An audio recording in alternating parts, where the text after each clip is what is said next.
عنصرالمعال کیکاووس در بخش حق فرزند آثار گرانبهایش قابوسنامه گفته است باید که هرچی آموختنی باشد از فضل و هنر فرزند را همه بیاموزی تا حق والدین و شفقت پدری را به جای آورده باشی. هر هنری و فضل روزی به کار آید. آره، بیگمان رسالت والدان است که فرزندان خویش را در روحیه خوب انسانگری تربیت نمایند.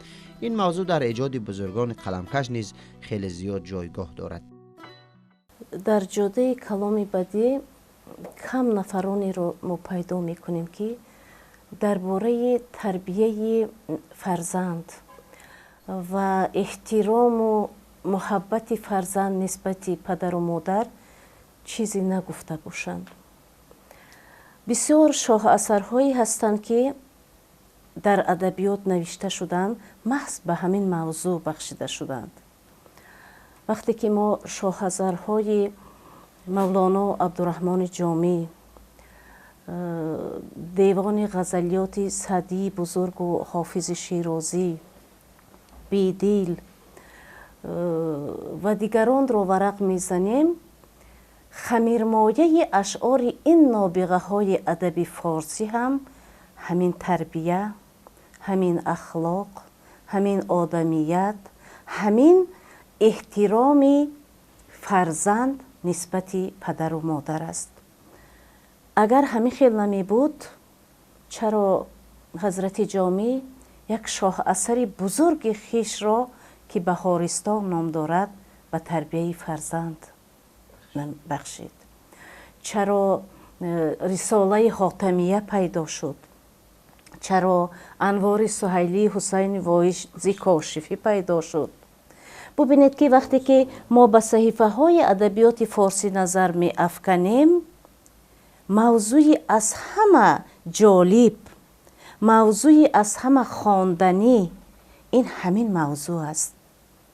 موضوع زن، مادر، احترام فرزند نسبت زن، مادر، احترام فرزند نسبت والدین در مطلع اول می ایستد. همین مقصد رو پیش گرفته و اهل ایجادی برنامه رو در موضوع احترام پدر و مادر تهیه نمودیم. فرزندان چگونه باید بزرگسالان رو احترام داشته باشند و پدر و مادر فرزندان خویش را چگونه تربیت کنند که درختانشان خوب ثمر دهد.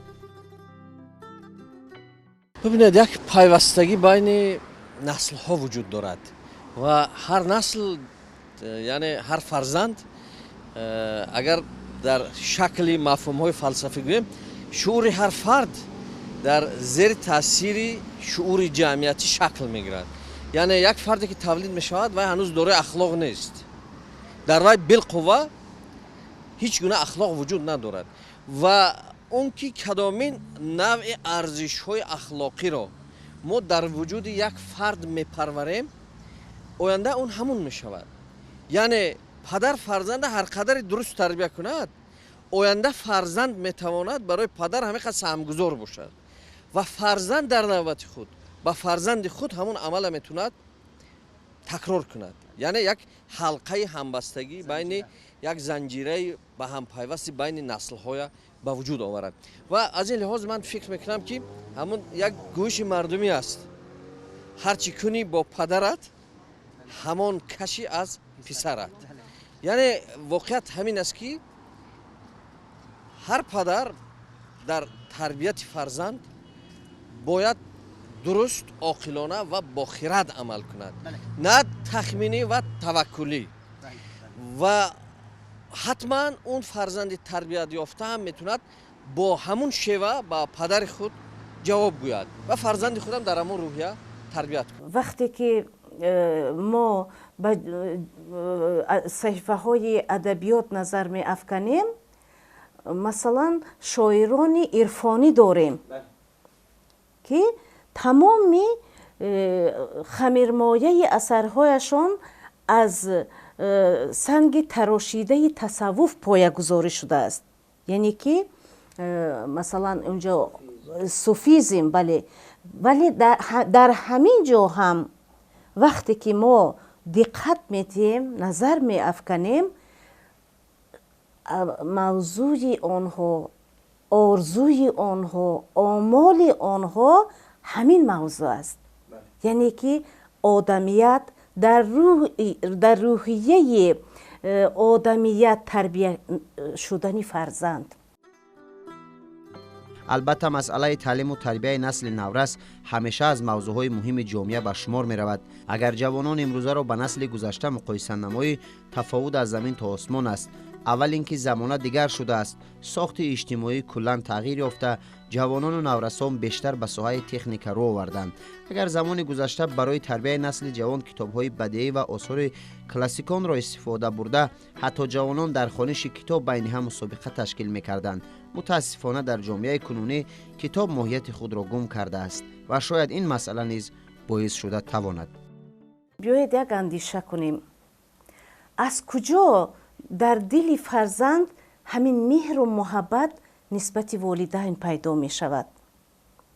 البته ما خوب می دونیم که عائله و فرهنگ عائلوی یک مکتبی اولین درجه است که فرزند از اون مکتب تعلیم و تربیه گرفته به وایه می رسد. وقتی که فرزند از آوان خردسالی در یک فضای آرام، در یک فضایی که آنجا تعلیم است، تربیه است، به وایه می رسد و از تمام ماهیت های تربیه برخوردار می گردد، در آینده از این فرزند یک فرزندی که نامبردار والدین، نامبردار پدر و مادر می شود انتظار بودن ممکن است. وقتی که فرزند نابالغ در عائله ناسالم، محیط ناسالم عائلوی به وایه می رسد، از ماهیت های تربیه خوب برخوردار نمی شود، ببینید که در هر لحظه در زندگی به یک سنگر برمی خورد که این شاید همون سنگری نفس و حرص باشد، نااحترامی نسبت پدر و مادر باشد، سرسریگردی و آواره‌گردی باشد، نشأه‌مندی و نشأه‌جلابی باشد و هاکذا. ببینید که از همه مکتب اصیل فرزند که در اون مکتب تربیه می‌یابد این عائله بوده است. امروزها به نظر می رسد که بعضی والدان فرزندان خویش را همگی با آغوش آموزگاران حواله می کنند و در بی‌تربیتی و بی‌سوادی فرزندانشان آموزگاران را گناهگار، ولی به هر صورت هر یکی ما باید مسئولیت شناس باشیم، زیرا مسئولیت شناسی این خودشناسی است. مکتب تربیه کند، خانه تربیت کند، چه خیلی خوب نمیشد؟ خوب میشد. همه تربیه نقص میگیرن. امروز که ما در زمان پیشرفت تکنیک و تکنولوژی قرار داریم، البته امروز با یک باوری گفته می توانیم که جوانان امروزه جوانان 10 سال پیش از خود نیستند. آنها تمام کهنگری ها را از خود دور کردند و تدریجاً برای زبان آموزی، برای رو آوردن به دانش های دنیوی، به دانش های اصیل تکنیکی و دانش معاصر برای خود یک فضای بازی را فتح نمودند. ولی حالا هم اشخاصی پیدا می شود که آنها از تعلیم و تربیه خیلی دور ماندند. البته گیوته بزرگ یک سخنی خیلی نازنین دارد. میگوید که هر یک نفری که آینده گذشته ملتش را به یاد نمی آورد، به آینده ملتش بهای ارزنده داده نمی تواند. Я хочу, чтобы мои дети были в первую очередь уважали нас как родителей, своих бабушек и дедушек тоже уважали. В этом в основном и семья строится, на уважении и на доверии. در همین موضوع یعنی احترام والدان چگونه باید باشد، چگونه ما فرزندان صاحب علم تربیه کرده می توانیم که آینده از آنها خوشبختی ها را انتظار باشیم، اندیشه چند نفر را پرسان شدیم. در تربیه نقش مهم یا نقش کلیدی نقش آگاهی است. اگر ما توانسته باشیم فرزند با خرد، یعنی با عقل. همین مهمیت انسان چی است؟ مهمیت انسان دارای خرد بودنش است. خرد ما یا آگاهی ما این میتواند تمام عمل و رفتار ما در چوکات خود برکشد، معین کند که کدامش خوب است کدامش بد است. یعنی اگر ما توانیم که فرزند رو با خرد تحلیلگر و تربیت کنیم، یعنی اون داند که چی میکند، کدام عمل میکند و نتیجه عملی کردش چی است، آگاه باشد. یعنی با آگاهی اگر باشد، خب در این دیگر وای با مشکل دچار نمیشود، چون که هر عملی که انجام میدهد اون نتیجهش بر میکشد که همین کاری که من انجام میدم نتیجهش به کجا خواهد رسید. آنها نیز میبینند که امروز ما چطور با والدین خود مناسبت میکنیم، چخیل مناسبت میکنیم و اون رو آنها پیش از همه به خود میگیرند. وقتی که در اویله چنین کار مانده شده باشد که عزت و حرمت پدر و مادر این از همه بالاتر است، این خیلی مقدس است، من فکر میکنم در این اویله تنجی و امانی همیشه جوری میشود. و فرزندان رو من باری دیگر تکرار هم شود میگم که باید در محیط اویله، در محیط باغچه، در محیط مکتب و دانشگاه و دانشکده ها این تربیه باید کنیم و این مسئله ها رو همه در درس‌های تربیوی در واخوری ها با جوانان گذاریم که پدر و مادر امروز برای ما همه چیز هستند. آنها به ما عمر دادن، آنها ما رو تربیت کردن، آنها ما رو خواندند، اویله دار کردند. حتی در تولد شدن فرزندان ما رول مهمی والدین ما نقش بازی کرده است که این یک مسئله خیلی مهم است و ما باوری کامل داریم که جوانان ما امروز با اون راهی راست می روند و عزت و حرمت پدر و مادر رو بالاتر از همه چیز و همه کار می گذارند. متاسفانه برخی فرزندانی هستند که از پدر و مادر خویش رو میگردانند و در برایشان میپوشند. این مسئله هم مسئله جدی است و چگونه رخ دادنش نیز دلیلی دارد.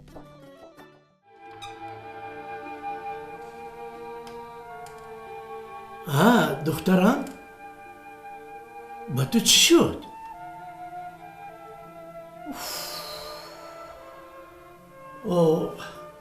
گپ زن آخر چی واقعا روی داد؟ دادا التماس مرا به حالم گذارید. من از کار آمدم، مانده شدم. رفته کاری خودتان رو کنید.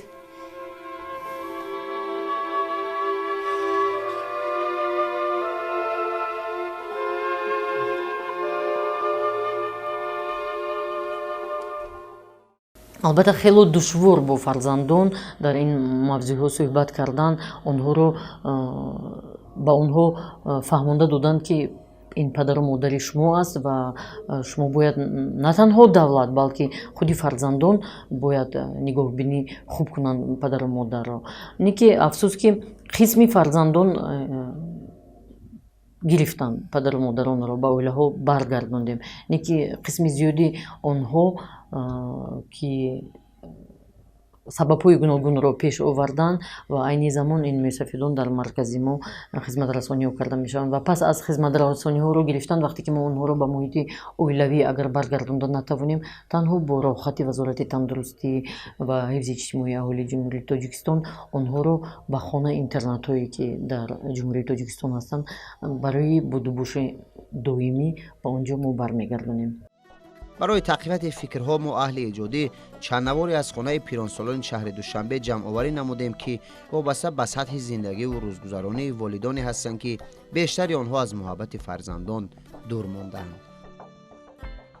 یک باره وقتی که ما آنها رو پیدا میکنیم، آنها از حالت بد اقتصادی مراجعت میکنن، میگن که ما عین زمان نمیتوانیم پدر و مادر رو نگاه بین کنیم. اینکه باور کنید که این در این سن پیرانسالی میسفیدان و زیاد چیز احتیاج ندارن، آنها تنها در یک جای گرم، یک کاسه خوراک گرم احتیاج دارن. و امروز همون جوانانی که مثلا رفتارهای ناشایان دارن، خود از خود همین گونه رفتارهای ناشایان در آنها پیدا نشد. آنها از اویله تربیت گرفتن. شاید پدر، شاید گناهگار مادر است. خب چون که پدر و مادر نتوانستند که همون فرهنگ oilavi ki дар он ҷо фарзанд адабу ахлоқ гирифта мебарояд нигоҳ дошта тавонанд. эҳтиром байни волидайн набуд, хоб ме ҳурмат байни волидайн набуд ва мисол он ҷавон ки кӯдак буд вай аз ҳамон муҳити оилавӣ ҳама чизро омӯхт. ҳоло бузургони мо мегӯянд ки кӯдак мисли як варақи сафеди нонавишта аст. ҳар чизе ки мо дар он варақ менависем ҳамон чиз хонда мешавад ва он ҷавон дар ҳамин муҳити ноором ба воя расид ва дар оянда вай роҳгум мешавад ки ба катом самт равад.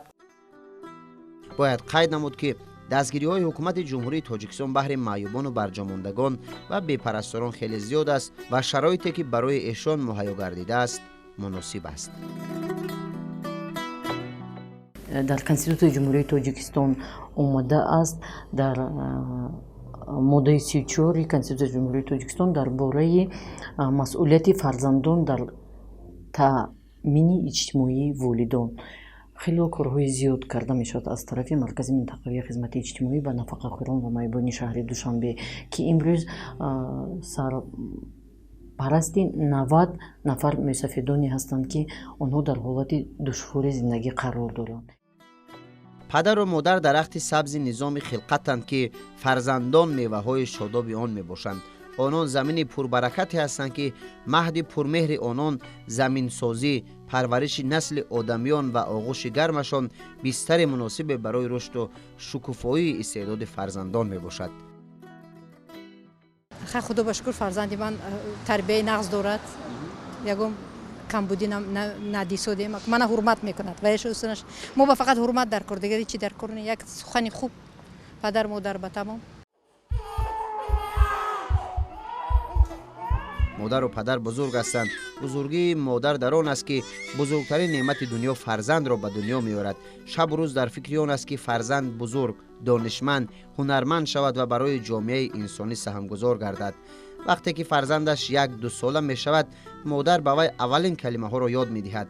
вақте ки фарзанд калимаҳоро аз бар карда натавонад, модари бузург ба вай пайваста калимаҳоро такрор карда омӯхтани онро мусоидат менамояд, то ин ки фарзанд сухан карданро ёд гирад, тарзи озодона сухан карданро аз худ намояд ва дар синни 3-4 солагӣ ба ӯ тарзи рафтору кирдор ба калонсолон чӣ тавр суханронӣ намуданро нишон медиҳад.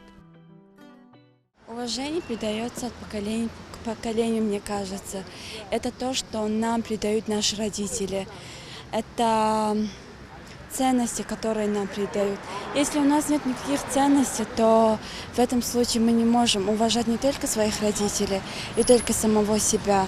Поэтому, чтобы уважать своих родителей, нужно посмотреть назад к нашим истокам, что и как, и не забывать о том, что это 21 век. И все в этом мире можно, возможно, и совмещать тоже можно.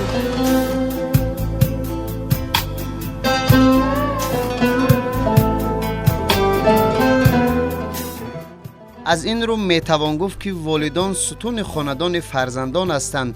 агар мо фарзандон хоҳем ки лаззати зиндагӣ ва эҳтиром аз фарзандони хешро бубинем, пас муаззафем ки дар эҳтирому нигоҳубини падару модарони хеш қодир бошем, зеро мегӯянд фарзанди хуб боғи падар, фарзанди бад доғи падар.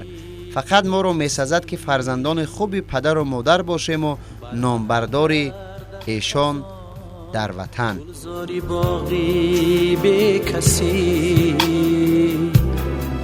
مرغی به کس ناله ها دارد حزین و ناتوان. مرغی به کس ناله ها دارد حزین و ناتوان. شعله و گرمی ندارد این چراغی به کسی، به کسی، به کسی در جهان آدم نبیند درد و داغی بی کسی